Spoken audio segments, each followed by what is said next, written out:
Hello guys, नमस्ते, सत श्री अकाल, आदाब। कल हम लोग ने मेल रिप्रोडक्टिव सिस्टम में एक्सटर्नल यूरेथ्रल ओरिफिस तक पढ़ लिया था। आज हम सेमिनिफरस ट्यूब्यूल का जो कल हमारा पार्ट छूटा हुआ था उसका सेक्शन काट के और तब आपको डायग्राम में दिखाएंगे और समझाएंगे। फिर से वही बात, मेरा नाम है डॉक्टर नीतीश शर्मा और मैं एक जूलॉजी का टीचर हूँ। तो आज हम लोग रिप्रोडक्टिव सिस्टम का पार्ट 3 स्टार्ट करते हैं।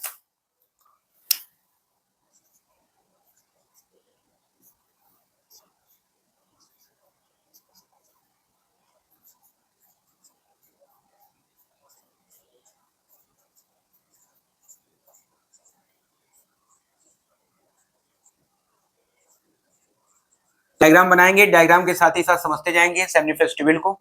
आपको याद होगा, मैं कल वाला थोड़ा सा एक बार रिपीट कर देता हूँ। हम लोगों ने टेस्टिस पढ़ा था, टेस्टिस के अंदर पढ़े थे खूब सारे टेस्टिकुलर लोब्यूल। कितने नंबर थे एक टेस्टिस में बेटा? 250। Very good. तो 250 testicular lobule present in each testis. कल मैंने कुछ क्वेश्चन भी पूछे थे आपसे, उनके आंसर आई होप आपने दे दिए होंगे। ठीक है, तो हर एक टेस्टिस में 250 कंपार्टमेंट्स होते हैं जिनको हम लोग टेस्टिकुलर लोब्यूल्स बोलते हैं। हर एक लोब्यूल के अंदर 1 से 3 सेमनिफेरस ट्यूब्यूल होती है। सेमनिफेरस ट्यूब्यूल ही जो होती है वही स्पर्म को बनाती हैं, साथ साथ मेल सेक्स हार्मोन यानी एंड्रोजन टेस्टोस्टेरोन को बनाती है। फिर हम लोगों ने पढ़ा था कि सेमनिफेरस ट्यूब्यूल आगे जाके खुलती है एक बहुत बड़े नेटवर्क ऑफ ट्यूब्यूल में जिसका नाम होता है रेटी टेस्टिस। फिर रेटी टेस्टिस जो थी वो छोटी छोटी डक्ट जिनका नाम था वासा एफ्रेंसिया, वो 10 से 12 होती हैं और इनके थ्रू ये खुल जाती है एक हाईली कॉइल ट्यूबुलर स्ट्रक्चर जिसका नाम था एपिडिडाइमिस। एपिडिडाइमिस वो एरिया होता है जहां पे टेम्पररी स्टोरेशन ऑफ स्पर्म होता है, साथ साथ वहां पे मैच्योरेशन ऑफ स्पर्म भी होता है।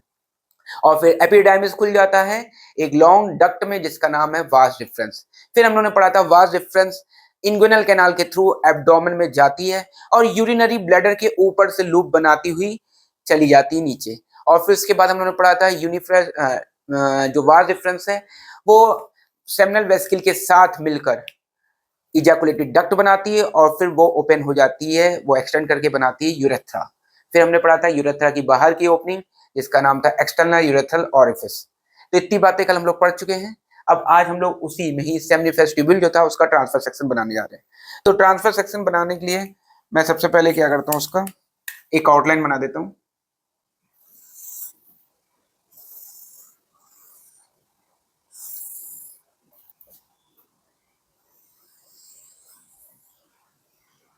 एक से 3 सेमनिफरस ट्यूब्यूल होती है तो मैं 3 बनाए दे रहा हूँ। मान लीजिए एक ये हो गई, एक ये हो गई और एक ये हो गई। हमको करना क्योंकि इलॉबरेट एक ही को है तो हम एक के अकॉर्डिंगली लेके चल रहे हैं। ठीक है,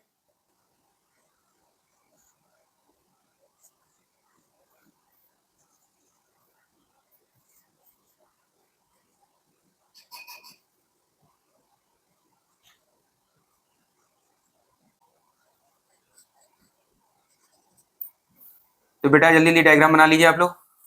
देखिए डायग्राम बहुत इंपॉर्टेंट होता है, मैं हर बार आपको बोलता हूँ एक ही बात को।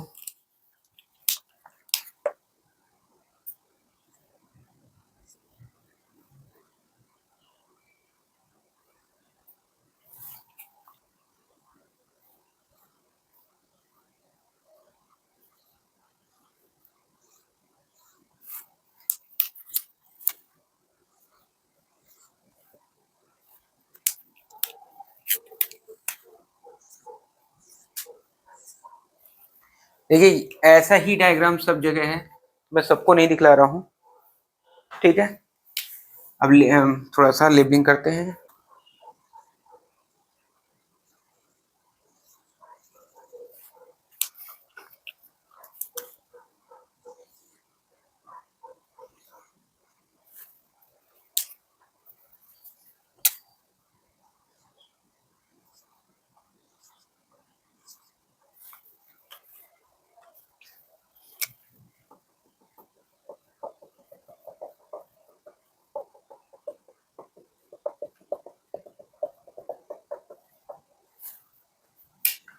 तो ये है मैट्रिक्स या स्ट्रोमा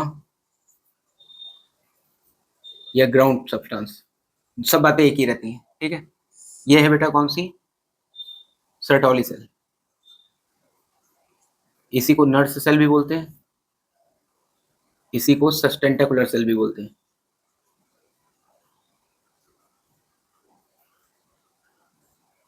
काम क्या करती है ये प्रोवाइड करती है नरिशमेंट।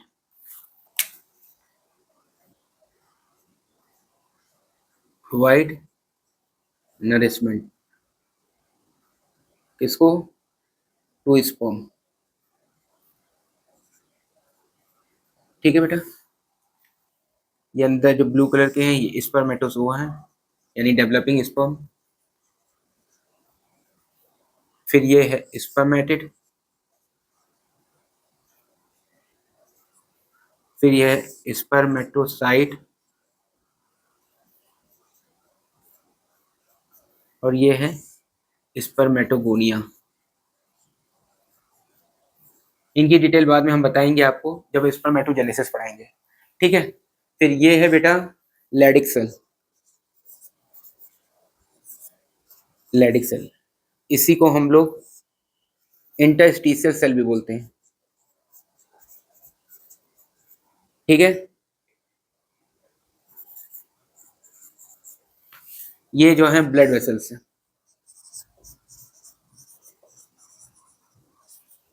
ये इम्यूनोलॉजिकल कॉम्पिटेंट सेल है जो ब्लड टेस्टिस बैरियर बनाती हैं, यानी कोई भी हार्मफुल मटेरियल टेस्टिस के अंदर ना चला जाए, क्योंकि भाई टेस्टिस इंपॉर्टेंट स्ट्रक्चर है, नेक्स्ट जनरेशन को क्रिएट करेगा।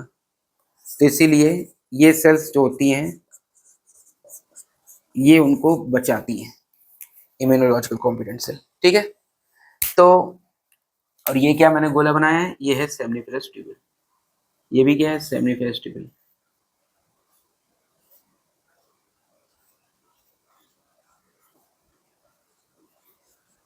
ठीक, तो स्ट्रक्चर पे वापस आते हैं हम लोग। तो देखिए, हमने बताया था आपको कि हर एक टेस्टिकुलर लोब्यूल में 1 से 3 सेमनीफेरस ट्यूब्यूल होते हैं। तो मैंने यहाँ पे 1, 2 और 3 बनाए हैं। 3 में से केवल एक को मैंने एक्सप्लेन करने के लिए पूरा ब्रॉड कर दिया उसको। अब ये जो तीनों सेमनीफेरस ट्यूब्यूल होते हैं तो किसी लिक्विड में भरे होते हैं, उस लिक्विड का नाम मैट्रिक्स, स्टोमा या ग्राउंड सब्सटेंस। ठीक है बेटा, फिर सेमनीफेरस ट्यूब्यूल को जब हम देखते हैं तो इसमें दो तरह की सेल्स होती है, एक सर्टोली सेल्स और एक स्पर्मेटोगोनिया। कौन कौन सी दो सेल होती हैं? एक सर्टोली सेल्स होती हैं, यानी ये वाली, और एक होती है स्पर्मेटोगोनिया। दो तरह की सेल्स होती हैं। सर्टोली सेल या नर सेल या सस्टेंटिकुलर, इनका काम क्या होता है कि जब स्पर्म बन जाते हैं, इमेच्योर स्पर्म, तो उनको नरिशमेंट प्रोवाइड करने का काम यही करती है। कौन? Sertoli cells. तो सर्टोली सेल्स या सस्टेंटिकुलर सेल या नर्स सेल, इसीलिए नर्स सेल नाम दिया गया है, क्योंकि इनका काम क्या है? इनका काम है नरिशमेंट प्रोवाइड करना टू द डेवलपिंग स्पर्म। ठीक है, फिर इसके बाद स्पर्मेटोगोनिया। स्पर्मेटोगोनिया से माइटोसिस के थ्रू स्पर्मेटोसाइट, और फिर स्पर्मेटिड, और फिर स्पर्मेटोजोआ बन जाता है। ठीक है, तो ये स्ट्रक्चर जो है ये किससे रिलेटेड हो गया? सेमनीफेरस ट्यूब्यूल से रिलेटेड। सेमनीफेरस ट्यूब्यूल के बाहर ग्राउंड सब्सटेंस में क्या प्रेजेंट होता है? लैडिक सेल। लैडिक सेल का दूसरा नाम क्या होता है? Interstitial cell. तो लैडिक सेल या इंटरस्टिशियल सेल का काम क्या होता है? ये एंड्रोजन हार्मोन को सिक्रीट करती है। ये क्या सिक्रीट करती है? Secretes hormone. ठीक है, यानी टेस्टोस्टेरोन। तो टेस्टोस्टेरोन बनाने का काम कौन करता है? यही। फिर यहाँ ब्लड वेसल्स हैं जो कि इनको नरिशमेंट प्रोवाइड करेंगे। फिर इम्यूनोलॉजिकल कॉम्पिटेंट सेल हैं जो कि क्या काम करेंगी? ये करेंगी बचाव किसका? टेस्टिस का। किससे? वायरस, बैक्टीरिया या कोई भी ऐसी चीज जो ब्लड में ट्रेवल कर रही है और टेस्टिस में घुसने की कोशिश कर रही है। ठीक है, तो आप इतना डायग्राम बनाइए, उसके बाद मैं आगे कंटिन्यू करता हूँ। तो हम लोग ने अभी तक पढ़ा सेमनीफेरस ट्यूब्यूल के बारे में। सेमनीफेरस ट्यूब्यूल में क्या पढ़ा हम लोग ने कि किसी टेस्टिकुलर लोब्यूल में सेमनीफेरस ट्यूब्यूल के नंबर कितने होते हैं? 1 से 3। फिर हम लोग ने सेमनीफेरस ट्यूब्यूल को देखा जब, तो सेमनीफेरस ट्यूब्यूल में दो तरह की सेल्स पाई जाती हैं। पहली कौन सी? पहली, very good, Sertoli cells. Sertoli cell का काम क्या होता है? जो डेवलपिंग स्पर्म है उनको नरिशमेंट प्रोवाइड करना। ठीक है, और दूसरी कौन सी सेल होती है? दूसरी सेल होती है स्पर्मेटोगोनिया। स्पर्मेटोगोनिया क्या काम करती है? स्पर्म को बनाती है मियोसिस और माइटोसिस के थ्रू। कैसे बनाती है? इस टॉपिक को हम लोग अलग से कवर करेंगे स्पर्मेटोजेनेसिस में। ठीक है, तो वन बाय वन हम चलते आ रहे हैं। जब आप पूरा मेल में कंप्लीट कर दूंगा तो आपको मैं बताऊंगा कि अब आप सारी चीजों को एक दूसरे से कोऑर्डिनेट कर लो। ठीक है, तो अब हम लोग आते हैं नेक्स्ट टॉपिक पे जिसका नाम है एसेसरी ग्लैंड। तो एसेसरी ग्लैंड पे बात करते हैं। अब एसेसरी ग्लैंड जो हैं वो कितने हैं? तो वो हैं बेटा 3। ठीक है, कौन कौन से? तो सबसे पहला एसेसरी ग्लैंड जो है वो है सेमिनल वेस्किल। इसकी प्रॉपर्टीज देखें तो क्या क्या मिलेंगी हमको। ये वन पेयर ग्लैंड है, कहाँ प्रेजेंट होता है, वन पेयर ग्लैंड कहाँ प्रेजेंट होता है, ये प्रेजेंट बिहाइंड द ब्लैडर। तो प्रेजेंट बिहाइंड द ब्लैडर,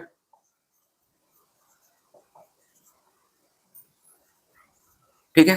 फिर उसके बाद सेमिनल वेस्किल जो होता है वन पेयर होता है, प्रेजेंट होता है बिहाइंड द ब्लैडर। फिर ये प्रोड्यूस क्या करता है, ये 70% पार्ट बनाता है, सिक्रीट्स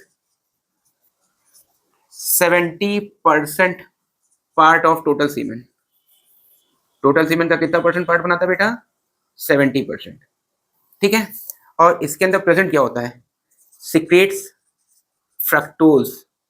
अब यहाँ पे एक इंपॉर्टेंट बात मैं बताता हूँ आपको, फ्रक्टोज बहुत इंपॉर्टेंट चीज है। क्यों, क्योंकि फ्रक्टोज ही है वो प्रोवाइड करता है nourishment, provide nourishment and energy, किसको, स्पर्म को, nourishment and energy to sperm, ठीक है बेटा, टू स्पर्म। अगर ये नहीं रहेगा तो स्पर्म मर जाएंगे, स्पर्म को एनर्जी ही नहीं मिलेगी, ठीक। तो ये बड़ा इंपॉर्टेंट है फ्रक्टोज। अब फ्रक्टोज के बारे में अलग क्या जानकारी है, तो क्वेश्चन कैसे पूछा जा सकता है फ्रक्टोज से रिलेटेड, और क्वेश्चन जैसे ये पूछा जा सकता है कि ह्यूमन में कौन सा ऐसा सेल है जो जिसका ultimate source of energy fructose है। तो केवल इकलौती स्पर्म सेल है, स्पर्म है जो यानी मेल जर्म सेल, जिसका एनर्जी का सोर्स कौन है, फ्रक्टोज। तो क्या ये फीमेल में पाया जाता है, तो फ्रक्टोज फीमेल में नहीं पाया जाता, क्योंकि फीमेल के अंदर कोई भी सेल ऐसी नहीं है जिसके लिए एनर्जी का सोर्स फ्रक्टोज बने। तो ये केवल किस में पाया जाता है, मेल में। और मेल में भी कौन प्रोड्यूस करता है उसको, सेमिनल वेस्किल। तो दूसरा क्वेश्चन कि हमारी बॉडी की अल्टीमेट सोर्स ऑफ एनर्जी कौन है। अल्टीमेट सोर्स ऑफ एनर्जी का मतलब होता है ऐसा सोर्स जो सभी सेल्स को एनर्जी देता है। आपको मालूम, बिना एनर्जी के तो मैं चिल्ला भी नहीं पाऊंगा, ठीक है। तो मैं भी खाना खाता हूँ, खाना खाने से मुझे ग्लूकोज मिलता है या कार्बोहाइड्रेट मिलता है या प्रोटीन मिलता है, उसको मैं ग्लूकोज में कन्वर्ट करता हूँ, और फिर उसके बाद जो है मैं उससे प्रोड्यूस करता हूँ energy in the form of the ATP, ठीक है। तो ये सब बात अलग की है फिलहाल। तो हमारी बॉडी की सभी सेल्स जो है वो ग्लूकोज से एनर्जी को लेती हैं, इसीलिए ग्लूकोज क्या है, हमारा अल्टीमेट सोर्स ऑफ एनर्जी। लेकिन मेल जर्म सेल यानी स्पर्म केवल इकलौती यही एक सेल है जो कि किससे एनर्जी को लेती है, फ्रक्टोज से। तो फ्रक्टोज जो है वो प्रोवाइड करता है energy to the sperm. Sperm के अलावा जितनी भी बॉडी की सेल्स हैं, चाहे वो मेल की हो और चाहे वो फीमेल की हो, वो सब की सब एनर्जी किससे लेती हैं, ग्लूकोज से, ठीक। तो इतनी इंपॉर्टेंट बातें किससे रिलेटेड है, सेमिनल वेस्किल से। तो पहला एसेप्सी ग्लैंड हो गया कौन, सेमिनल वेस्किल। दूसरा एसेप्सी ग्लैंड आते हैं, दूसरा एसेप्सी ग्लैंड जो है वो है prostate gland.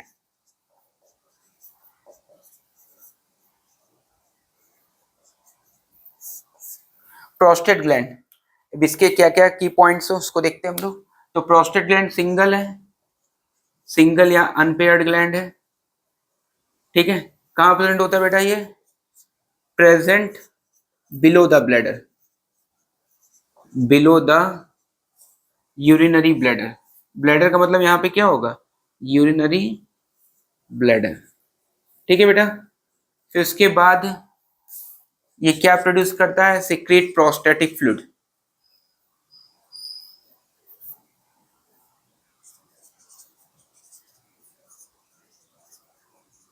Prostatic fluid, prostatic fluid कैसे नेचर का होता है, ये कितना परसेंट पार्ट बनाता है टोटल सीमेन का, फॉर्म्स अप्रॉक्स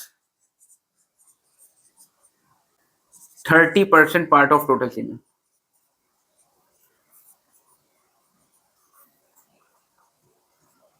ठीक है। टोटल सीमेन का कितना परसेंट बनाता है, 30%।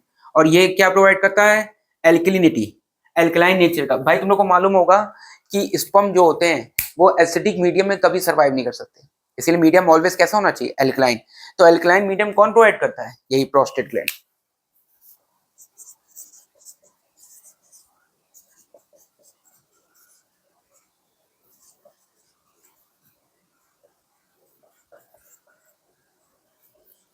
ठीक है। तो सीमेन को एल्कलाइनिटी कौन प्रोवाइड करता है, ये। और इस ये कंटेन मेनली क्या करता है, कंटेन मेनली कैल्शियम आयन, ठीक है, तो ये की पॉइंट किसके हैं बेटा, प्रोस्टेट ग्लैंड के। तो प्रोस्टेट ग्लैंड के कौन कौन से की पॉइंट हो गए, ये सिंगल ग्लैंड होता है, प्रेजेंट होता है बिलो द यूनिब्लैडर, प्रोस्टेटिक फ्लूइड को सिक्रेट करता है, प्रोस्टेटिक फ्लूइड अप्रॉक्स 30% पार्ट बनाता है टोटल सीमेन का, और ये जो सीमेन के अंदर जो एल्कलाइन नेचर होता है वो इसी की वजह से होता है, और ये क्या रखता है, कैल्शियम। कैल्शियम का रोल क्या होता है, स्पर्म की मोटिलिटी को इंक्रीज करना। ठीक है, तो ये प्रोस्टेट ग्लैंड का काम हो गया। और लास्ट ग्लैंड जो होता है एसएससी ग्लैंड, वो कौन सा है, नोट करते आ रहे हो ना तुम लोग, ठीक भाई। जो लास्ट ग्लैंड है, थर्ड वन, उसका नाम क्या है, bulbo urethral gland. Bulbo urethral gland, या इसी का दूसरा नाम क्या होता है, कॉपर्स ग्लैंड। ठीक बेटा, अब बल्बो यूरेथ्रल ग्लैंड या कॉपर्स ग्लैंड, ये सीमेन का बेसिकली पार्ट तो नहीं बनाता है, लेकिन हम लोग इसको काउंट उसी में करते हैं। तो बल्बो यूरेथ्रल ग्लैंड जो होता है, सीक्रेट क्या करता है, म्यूकस। अच्छा, पहले तो इसके थोड़ा पॉइंट पढ़ लेते हैं। तो ये पी शेप्ड का ग्लैंड होता है, मटर के दानों के जैसा दिखता है, पी शेप्ड होता है। दूसरा पॉइंट क्या है इसका, ये प्रेजेंट कहाँ होता है, तो ये प्रेजेंट होता है at the base of the penis. मैंने डायग्राम में सब आपको दिखलाया था, ठीक है, एट द, जो आपको पार्ट 2 में पढ़ाया था मैंने, उसके डायग्राम में आपको सब चीज मैंने इंडिकेट करी थी, at the base of penis. तीसरा पॉइंट, ये क्या सीक्रेट करता है, सीक्रेट म्यूकस। म्यूकस का क्या रोल है, म्यूकस जो है कॉपुलेशन करते समय जो है मेटिंग को इजी बनाता है। अगर म्यूकस नहीं रहेगा तो कॉपुलेशन में प्रॉब्लम होगी, मेटिंग प्रॉपरली नहीं होगी, और सीमेन जो है वो अगर गलत जगह पे रिलीज हो जाएगा, इम्प्रॉपर जगह रिलीज हो जाएगा, तो भी बच्चे आने की प्रोबेबिलिटी कम हो जाएगी। तो म्यूकस जो है इसका काम होता है लुब्रिकेशन प्रोवाइड करना, प्रोवाइड लुब्रिकेशन। तो ये सब बातें किससे रिलेटेड हो गई बेटा, ये सारी बातें हो गई एसएससी ग्लैंड से रिलेटेड। अब हम लोग जो सीमेन सीमेन बार बार कर रहे हैं उसके बारे में पढ़ते हैं, सीमेन के बारे में। ठीक, नोट कर लिया आपने, अगर ना नोट कर पाया को तो स्क्रीनशॉट ले लिया को, ठीक है।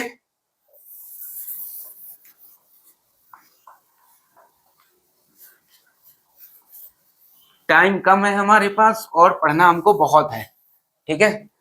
12th के बाद आपको 11th भी रिवाइज करना पड़ेगा, अगर आप बोर्ड के साथ साथ नीट की भी परीक्षा दे रहे हैं तो अगर आप नीट 2026 की परीक्षा दे रहे हैं तो आपको उसके लिए भी तैयारी करने के लिए 11th को रिवाइज करना पड़ेगा। सेकंड थिंग, अगर आपको क्वेश्चन पेपर चाहिए होंगे तो आप मुझे कमेंट बॉक्स में बताइएगा, तो मैं आपको क्वेश्चन पेपर भी तैयार करके दूंगा, जो प्रोबेबिलिटी रखेगा जिससे नीट के क्वेश्चन आपको जल्दी से जल्दी सॉर्ट आउट हो जाए, ठीक है।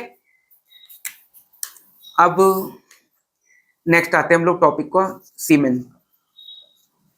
तो सीमेन है क्या, तो semen sperm plus seminal plasma, seminal fluid नहीं है, seminal fluid secrete by seminal vesicle. और सेमिनल प्लाज्मा क्या होता है, सेमिनल प्लाज्मा जो होता है इट इज द कॉम्बिनेशन, यानी सिक्रीशन ऑफ एपिडिडाइमिस, एपिडाइमिस भी सिक्रीशन करती है थोड़ा सा।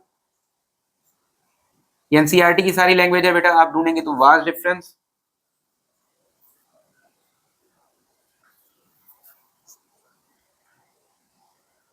Seminal vesicle and prostate gland, ठीक है, नोट कर लो पहले। तो इन सबके सिक्रीशन को हम लोग क्या बोलते हैं, इन सबके सिक्रीशन को हम लोग बोलते हैं सेमिनल प्लाज्मा।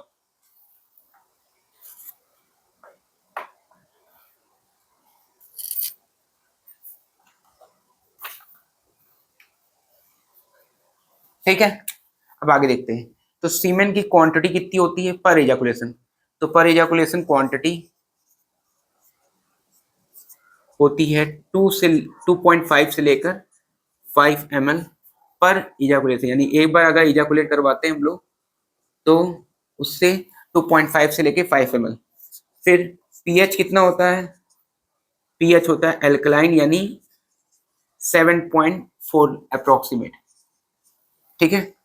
फिर उसके बाद नंबर ऑफ स्पर्म कितने होते हैं इसमें,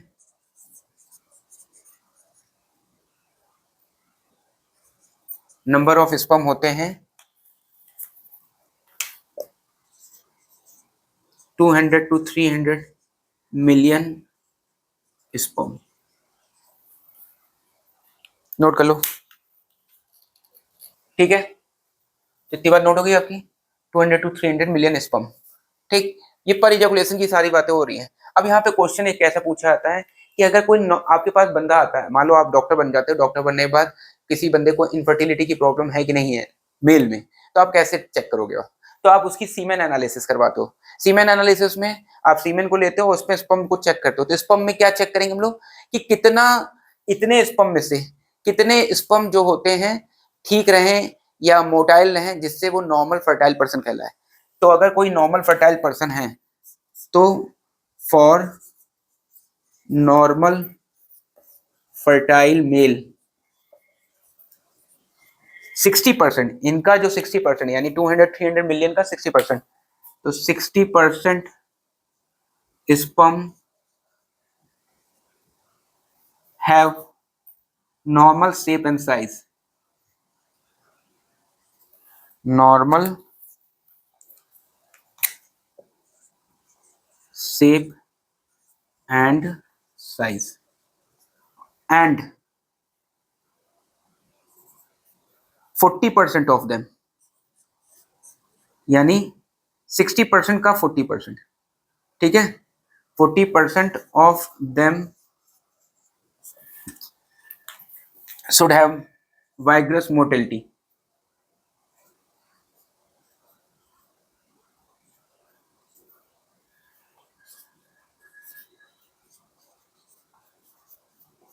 मोटिलिटी, ठीक है बेटा। तो आपसे इस पे क्वेश्चन भी पूछे जाते हैं। तो अगर कोई नॉर्मल फर्टाइल मेल है तो उसके अंदर हमको क्या देखना है कि जितने भी स्पर्म होते हैं 200 to 300 मिलियन स्पर्म में से 60% स्पर्म जो हो वो नॉर्मल शेप और साइज के हो, मतलब उनके अंदर एबनॉर्मलिटी ना हो। और इस 60% का 40% जो है उसमें बहुत ज्यादा मोटिलिटी होनी चाहिए, बहुत तेज भागने वाले होने चाहिए। तो इस पे क्वेश्चन पूछा था। जैसे मान लीजिए हम एक एग्जांपल लेके चलते हैं कि मान लो किसी नॉर्मल पर्सन के अंदर 100 स्पर्म है पर इजैकुलेशन, तो 100 में से 100 का 60% कितना हो गया? 100 का 60% मतलब 60। तो 60 स्पर्म कैसे होने चाहिए? नॉर्मल शेप और साइज के होने चाहिए। और उस 60% का 40%, तो 60% का 40% कितना हो गया? यानी 60 का 40 हो गया अप्रोक्सीमेट 25। तो 24-25 पर जो स्पर्म हो उसके अंदर क्या होनी चाहिए? Vigorous motility. ठीक है, तो इस तरह के क्वेश्चन पूछे आते हैं, इस तरह के क्वेश्चन अराइज होते हैं। तो आई होप कि आप उसको आप टैकल कर लोगे, ठीक है। और कोई दिक्कत हो तो मुझे बताना फिर आप। ठीक, ये नोट हो गया सबका? ठीक, अब चलो मैं इसको रब कर रहा हूँ फिर। अब हम लोग पढ़ने आ रहे हैं स्पर्मेटोजेनेसिस।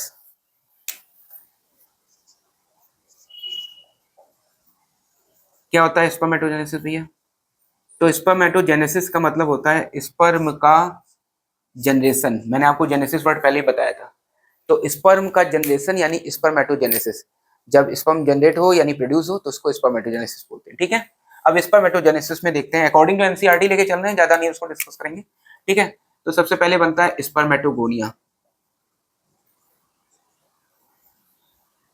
और स्पर्मेटोगोनिया कैसे होते हैं बेटा? 2n होते हैं। चलो पहले मैं चार्ट बना रहा हूँ फिर समझाऊंगा, ठीक है। तो स्पर्मेटोगोनिया, इनसे माइटोसिस और इनलार्जमेंट के थ्रू,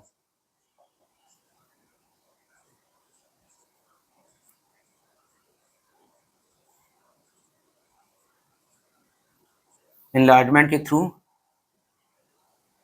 क्या बन गया? Primary spermatocyte.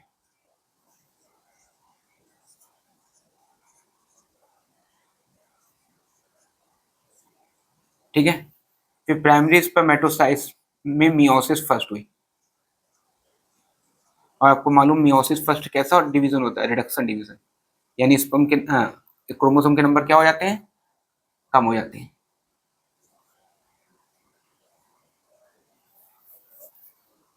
और बन गया वो secondary oocyte, secondary sorry oocyte नहीं स्पर्मेटोसाइट, ठीक है।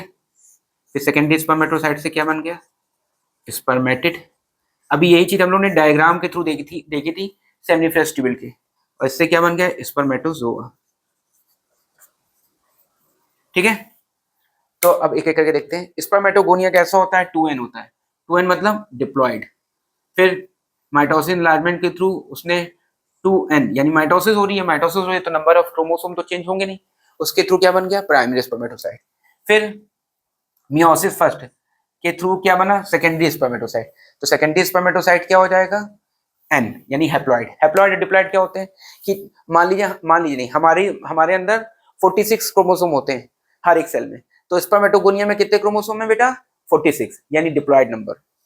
जब माइटोसिस होती है तो नंबर ऑफ क्रोमोसोम चेंज नहीं होते हैं, तो स्पर्मेटोगोनिया में अगर 46 है तो प्राइमरी स्पर्मेटोसाइट में भी कितने हो जाएंगे, 46 ही, शाबाश। फिर उसके बाद प्राइमरी स्पर्मेटोसाइट में 46 है, अब मियोसिस फर्स्ट होगी यानी रिडक्शन डिवीजन, तो क्या हो जाएगा, सेकेंडरी स्पर्मेटोसाइट में कितने हो गए, 2n से n यानी डिप्लॉइड से हैप्लॉइड, तो 46 से ये क्या हो गया 23। तो 46 क्रोमोसोम थे प्राइमरी स्पर्मेटोसाइट में, सेकेंडरी स्पर्मेटोसाइट में कितने हो गए 23। फिर यहाँ पे जो है मियोसिस सेकेंड होती है, ये क्या है यहाँ पर, meiosis second.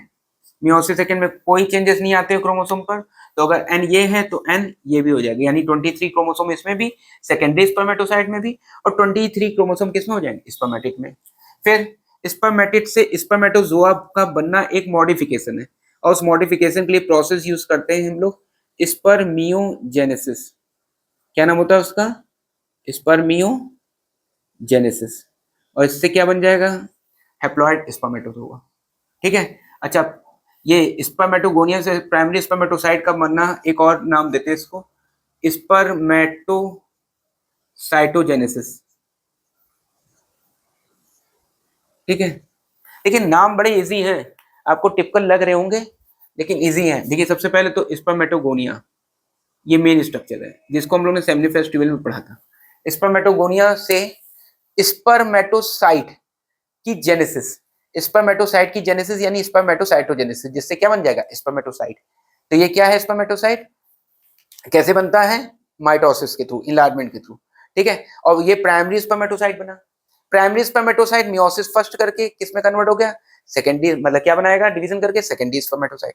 Secondary spermatocyte meiosis second के थ्रू क्या बना देगा, स्पर्मेटिड, और स्पर्मेटिड कन्वर्जन के थ्रू, मॉडिफिकेशन के थ्रू क्या बना देगा, स्पर्मेटोजोआ। इस कन्वर्जन का नाम क्या होता है, स्पर्मियोजेनेसिस। तो आप तीन टर्मिनोलॉजी आप देखिए, एक हो गई स्पर्मेटोजेनेसिस यानी स्पर्मेटोजोआ का बनना, एक हो गया स्पर्मेटोसाइटोजेनेसिस यानी स्पर्मेटोसाइट का बनना, और एक हो गया स्पर्मियोजेनेसिस यानी स्पर्मेटोजोआ का बनना।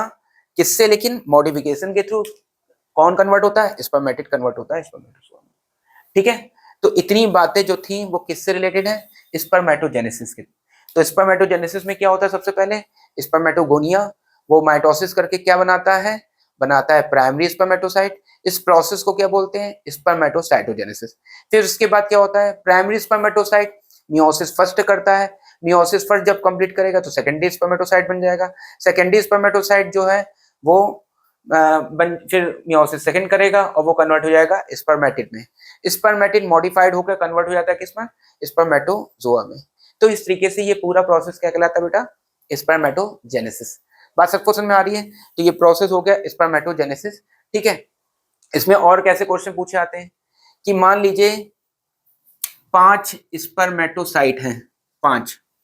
ठीक है, तो कितनी सेकेंडरी स्पर्मेटोसाइट बनेगी, 10 बन जाएगी। ठीक है, कितने स्पर्मेटिड बनेंगे, 20 बन जाएंगे, और कितने स्पर्मेटोजोआ बनेंगे, 20 बन जाएंगे, क्योंकि स्पर्मेटिड से स्पर्मेटोजोआ बनना क्या है, एक मॉडिफिकेशन। ठीक, तो 5 प्राइमरी स्पर्मेटोसाइट से सेकेंडरी कितने बनेंगे, मियोसिस फर्स्ट होगी ना, तो मियोसिस हुई तो 5 से 10 बन गए, और फिर मियोसिस सेकेंड हुई तो 10 से 20 बन गए। तो इस तरीके से क्वेश्चन आपसे, मैंने तो डेटा बहुत इजी दिया है, नंबर आपको इजी दिए हैं, ऐसे ही क्वेश्चन आपसे पूछे जा सकते हैं। ठीक है बेटा, आई होप आपको सब समझ में आ रहा होगा। ठीक है, कोई कंफ्यूजन हो तो मुझे बताना आप। ठीक, तो ये बात सारी किससे रिलेटेड हो गई, स्पर्मेटोजेनेसिस से। अब मेल रिप्रोडक्टिव सिस्टम में 2 पार्ट बचे हैं, एक है हार्मोनल कंट्रोल और दूसरा है स्पर्मेटोजोआ, जिसको मैं आपको पार्ट 4 रिप्रोडक्टिव सिस्टम पार्ट 4 में डिस्कस करूंगा। तो आज इतना ही रखते हैं, थैंक यू।